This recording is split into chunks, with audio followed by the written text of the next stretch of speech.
오늘 함께 묵상하실 하나님의 말씀은 여호수아 2장입니다. 말씀 봉독은 8절에서 11절만 하겠습니다.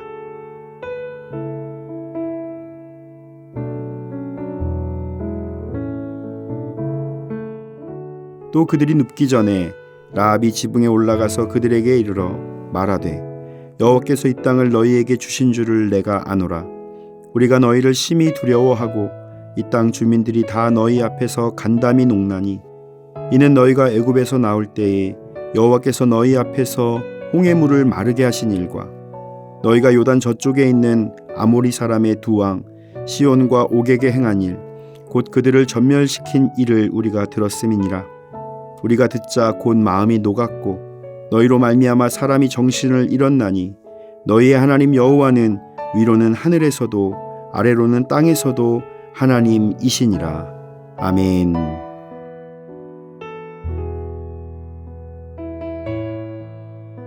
라합은 예수님의 족보에 오른 여인들 중에 한 명입니다. 마태복음을 보면 라합이 보아스를 낳고 보아스는 그곳에서 오벳을 낳고 오벳은 이새를 낳고 이새는 다윗을 낳았습니다. 그리고 다윗의 족보가 예수님에게까지 흘러가게 된 것입니다.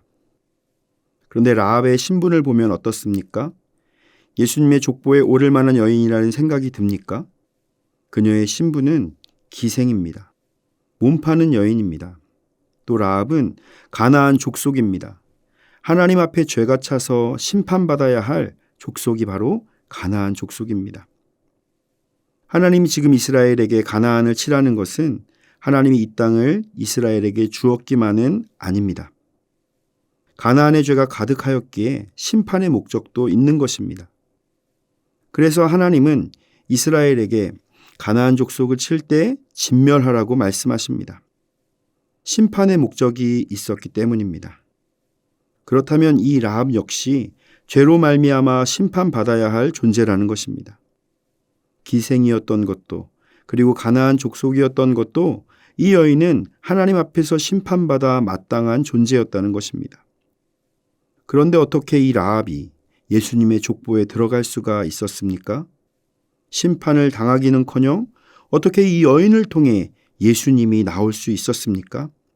바로 라합의 믿음 때문이었습니다. 히브리서 11장 31절 말씀을 보면 믿음으로 기생 라합은 정탐꾼을 평안히 접하였으므로 순종하지 아니한 자와 함께 멸망하지 아니하였도다 라고 기록하고 있습니다. 믿음장으로 유명한 히브리서 11장에서 성경 기자는 라합이 믿음으로 멸망하지 않았다라고 증거하는 것입니다. 라합은 믿음의 여인이었습니다. 믿음을 가지고 그 믿음을 고백한 여인입니다. 그렇기 때문에 이 여인은 멸망하지 않고 죽음과 심판 가운데서 구원받은 여인이 되었습니다. 나아가 라합을 통해 예수님을 보내심으로 온 인류를 품고 구원의 문을 열어주시는 하나님의 사랑을 알려주셨습니다. 오늘 말씀을 통해 라합의 믿음을 살펴보고 우리 역시 라합처럼 믿음의 고백을 할 수 있기를 주의 이름으로 축복합니다. 첫 번째로 라합은 하나님을 듣고 믿었습니다. 9절 말씀을 보면 라합은 정탐꾼들에게 말하되 여호와께서 이 땅을 너희에게 주신 줄을 내가 아노라. 우리가 너희를 심히 두려워하고 이 땅 주민들이 다 너희 앞에서 간담이 농나니 라고 말합니다. 라합은 정탐꾼들을 숨겨주고 나서 왜 숨겨주었는지에 관하여 이야기한 것입니다. 하나님이 이 땅을 너희에게 준 것을 내가 알기 때문이라 라고 고백합니다. 그러면 하나님이 이 땅을 이스라엘에게 준 것은 라합이 어떻게 알았을까요? 하나님의 이야기를 들었기 때문입니다. 하나님이 홍해를 가른 일과 요단 동편에 있는 시온과 옥에게 행한 일들을 들었기 때문입니다. 그 이야기를 듣고 라합은 하나님을 믿었습니다. 11절 말씀을 보면 우리가 듣자 곧 마음이 녹았고 너희로 말미암아 사람이 정신을 잃었나니 너희의 하나님 여호와는 위로는 하늘에서도 아래로는 땅에서도 하나님이시니라 라고 말합니다. 이것은 분명한 믿음이며 고백인 것입니다. 하나님의 일은 모두가 듣습니다. 가나안 족속들도 하나님에 대한 일들을 모두가 들었습니다. 그러나 하나님을 믿지 않았습니다. 두려워함에도 불구하고 믿지 않았습니다. 그래서 이들은 멸망당했습니다. 그러나 라합은 듣는 것에서 그치지 않았습니다. 듣고 믿었습니다. 듣고 믿은 후에 그 믿음을 고백했던 것입니다.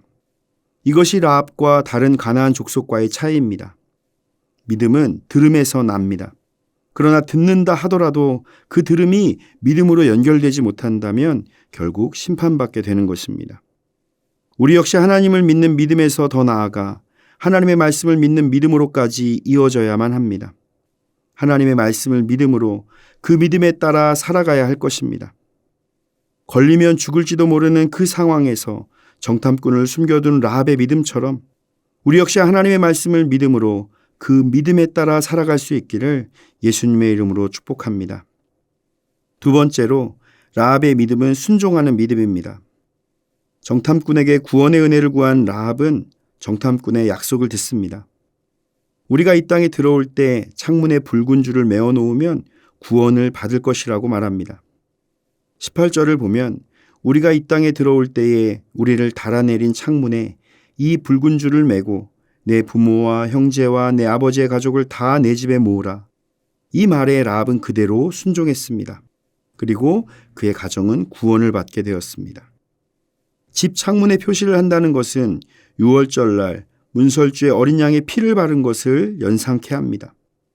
어린 양의 피를 바른 집에는 죽음이 건너간 것처럼 라합의 집에도 이스라엘을 통한 하나님의 심판이 건너갔기 때문입니다.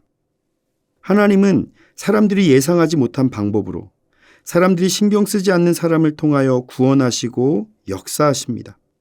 줄을 매단다고 해서 구원이 임할 수 있겠습니까? 집에 피를 바른다고 죽음이 넘어가겠습니까? 모세가 만든 놋뱀을 쳐다본다고 해서 뱀에 물린 것이 낫겠습니까? 이것은 세상적인 상식으로는 있을 수 없는 이야기입니다. 그런데 그 말씀을 믿고 행하는 자에게는 구원이 임하고 생명이 임하는 것입니다. 라합은 기생이었습니다. 사실 이스라엘 백성들 중에 어느 누구도 그녀의 피를 통해 구원자가 나올 거라 생각하지 못했을 것입니다. 아니 어쩌면 나와서는 안 된다고 생각했을지도 모르겠습니다. 그러나 그런 라합의 피를 통해 예수님이 나오셨습니다. 하나님께서는 예수님이 그런 여인들의 피를 통해 나오게 하심으로 예수님의 피가 그런 모든 부정한 자들의 피를 씻겨주신다라고 말씀하시는 것입니다.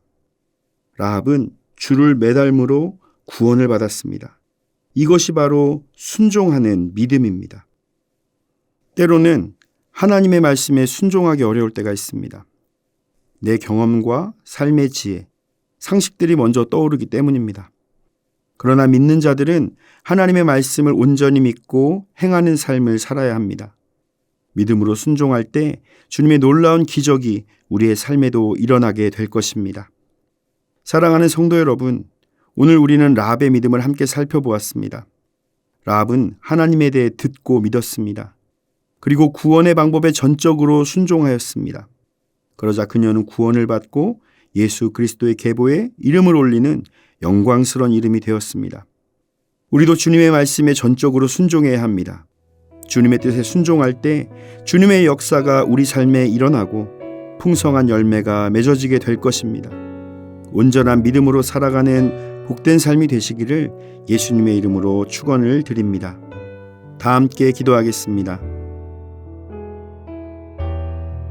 전능하신 하나님, 주님의 뜻에 온전히 순종하는 믿음을 허락하여 주옵소서.